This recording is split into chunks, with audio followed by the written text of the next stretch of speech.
Hello friends, welcome to our channel. आज हम एक नया टॉपिक पढ़ने वाले हैं जिसका नाम है अपोटोसिस। ठीक है, अपोटोसिस इज अ ग्रीक वर्ड जिसका मतलब है फॉलिंग ऑफ। जैसे पेड़ से पत्ते झड़ते हैं, अब पेड़ के सारे पत्ते तो नहीं गिरते, कुछ ही पत्ते गिरते हैं। वो क्यों है? Because it is a type of program cell death. तो apoptosis is defined as program cell death. Main purpose क्या है इसका? Main purpose is to remove the unwanted cells from the body. हमारी बॉडी सेल्स से बनी होती है, सबको पता है।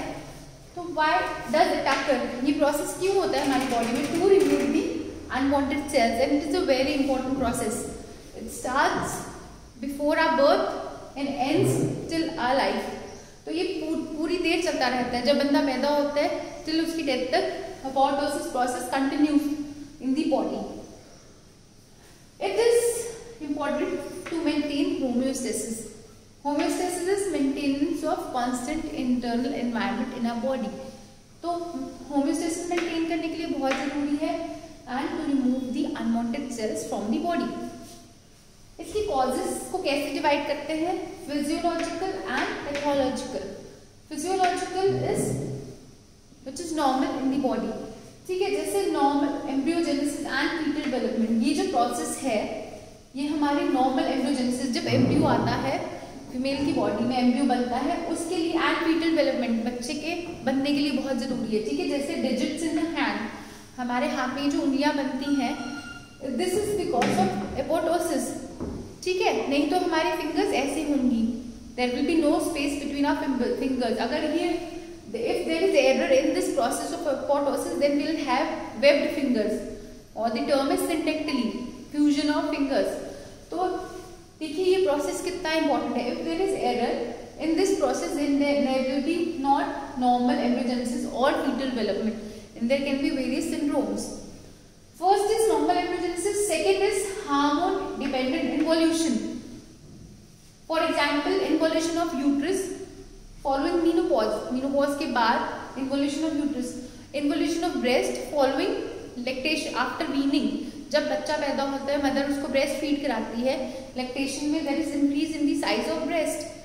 आफ्टर वीनिंग, जब हम बच्चे को ब्रेस्ट फीड देना बंद कर देते हैं, after weaning there is decrease in the size of breast, which is example of hormone dependent involution. Next is death of self reactive lymphocytes या सेल्फ रिएक्टिव सेल्स। ठीक है, अगर बॉडी में सेल्फ रिएक्टिव सेल्स होंगे then it will lead to a process which is known as auto immunity.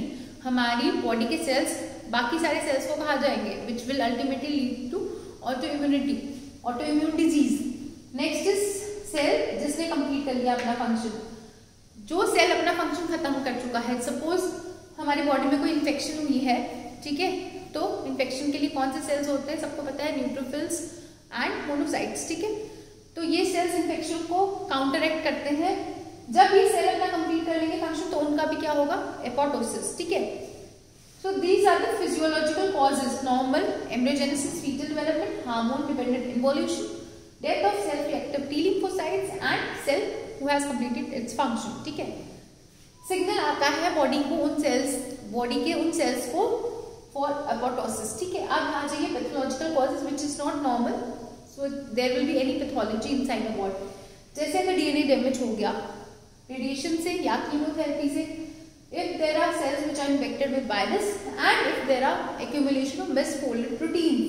misfolded proteins कौन से disease करते हैं? Prions disease.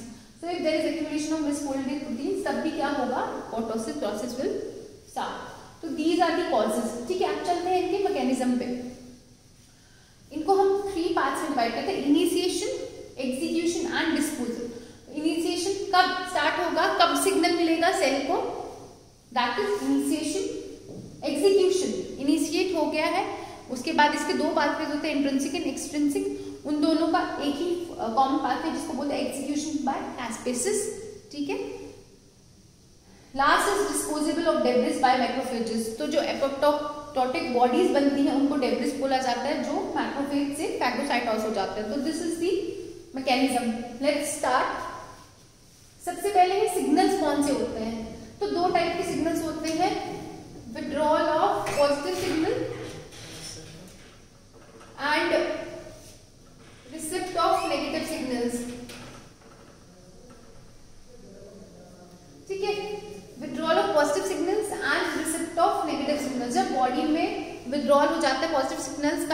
विड्रॉल होना शुरू हो जाता है और एक्सेसिव नेगेटिव सिग्नल्स होते हैं तब ये प्रोसेस स्टार्ट हो जाता है। ठीक है, जैसे ग्रोथ फैक्टर का विड्रॉल हो गया या सेल्फ एक्टिवेटेड टी सेल्स ज्यादा से ज्यादा बन गए। तो दो पाथवेज हमने बात की, इंट्रिंसिक एंड एक्सट्रिंसिक। इंट्रिंसिक को बोलते हैं माइटोकॉन्ड्रियल पाथवे, एक्सट्रिंसिक को बोलते हैं डेथ रिसेप्टर पाथवे। ठीक है, तो दो पाथवेज है, intrinsic mitochondrial, extrinsic is death receptor pathway. ठीक है, इसमें क्या हो जाता है माइटोकॉन्ड्रियल पाथवे में साइटोक्रोम सी लीक्स, ठीक है, out of the mitochondria. Extrinsic pathway में डेथ रिसेप्टर है which includes Fas and TNF receptor. ठीक है, तो ये टर्म्स बहुत इंपॉर्टेंट, सबको पता होना चाहिए। फैस एंड टीएनएफ रिसेप्टर है, ये माइटोकॉन्ड्रियल पाथवे है। ठीक है, इसमें लोकस इज माइटोकॉन्ड्रिया, इसमें लोकस इज डेथ रिसेप्टर्स। ठीक है, this is the initiation signals. फिर बात की जाए एक्सिक्यूशन, तो उसमें क्या होता है एक्टिवेशन ऑफ कैस्पेसिस, वो डिफरेंट होंगे for intrinsic pathway and extrinsic pathway. ठीक है, उसके बाद रेगुलेशन ऑफ एपोप्टोसिस कौन करता है, BCL2 फैमिली। ठीक है, BCL फैमिली है, BCL2 family which is family of pro apoptotic and anti apoptotic proteins. ठीक है, तो जो प्रो फैक्टर्स है they will favour further apoptosis and anti है जो इनहिबिट करेंगे, सबको पता है एंटी एंड प्रो। ठीक है, तो प्रो कौन से हैं, बैक्स एंड बैड, एंटी कौन से, BCL2 एंड BCLXL। तो these are the regulators of apoptosis family. फिर finally there will be apoptosis. Execution के बाद, एग्जीक्यूशन में क्या होता है, damage to the cytoskeleton and damage to the DNA. ठीक है, वो हो गया, एपोप्टोसिस हो गया। फिर डिस्पोजल, अब डिस्पोजल में क्या बनेगी, एपोप्टोटिक बॉडीज। ठीक है, which will be phagocytosed by the macrophages. अब एपोप्टोटिक बॉडीज क्या है, these are the morphological changes in the apoptotic cell. क्या क्या चेंजेस होंगी, पिक्नोसिस हो गया न्यूक्लियस का श्रिंकेज। ठीक है, then there is caryopsis which is nucleus का फ्रेगमेंटेशन। ठीक है, साइटोप्लाज्म का श्रिंकेज हो जाएगा and there will be formation of cytoplasmic blebs. These are the morphological changes which occur in the apoptotic cell. ठीक है, और क्या होगा, ये जो एपोप्टोटिक बॉडीज का है, जो सेल ऑर्गेनेल्स है, ये किसमें हो जाएंगे, they will be deposited in the form of vesicles which will be phagocytized by the macrophages. इसमें क्या होता है, there will be no inflammation as compare to necrosis. Necrosis is also cell death, apoptosis is also cell death, but difference इसमें क्या है कि इसमें कोई इन्फ्लेमेशन, कोई लीकेज नहीं होता सेल से, और ये प्रोग्राम सेल डेथ है, जबकि necrosis is accidental cell death. अब बात करें इंपॉर्टेंस के बारे में, ये जो एपोप्टोसिस है, ये मैंने पहले ही बता दिया, it is for maintaining homeostasis. तो अगर ज्यादा हो जाए और अगर कम हो जाए तो क्या होगा, अगर एपोप्टोसिस बॉडी में कम हो रहा है तो कैंसर्स का रेट इंक्रीज हो जाएगा, बॉडी में कैंसर ज्यादा होंगे। ठीक है, क्योंकि इसमें क्या होता है, जो P53 जीन है, ट्यूमर सप्रेसर जीन है, वो कम हो जाता है। ठीक है, तो जब ट्यूमर सप्रेसर जीन कम हो जाएगा तो कैंसर का रेट बढ़ जाएगा और इंक्रीज ऑटोइम्यून डिजीज हो जाएगी। क्यों, क्योंकि सेल्फ एक्टिवेटेड टी सेल ज्यादा से ज्यादा बनेंगे। ठीक है, जब ये ज्यादा से ज्यादा बनेंगे तो ऑटोइम्यून डिजीज भी बढ़ जाएगा। और अगर इंक्रीज एपोप्टोसिस होता है, अगर बॉडी में इंक्रीज हो रहा है, तो there will be more neurodegenerative disease like Alzheimer's and Parkinson's and there will be cell will be more prone to ischemic injury. ठीक है, तो this is the whole about apoptosis. I hope आपको समझ आया होगा। Thank you so much.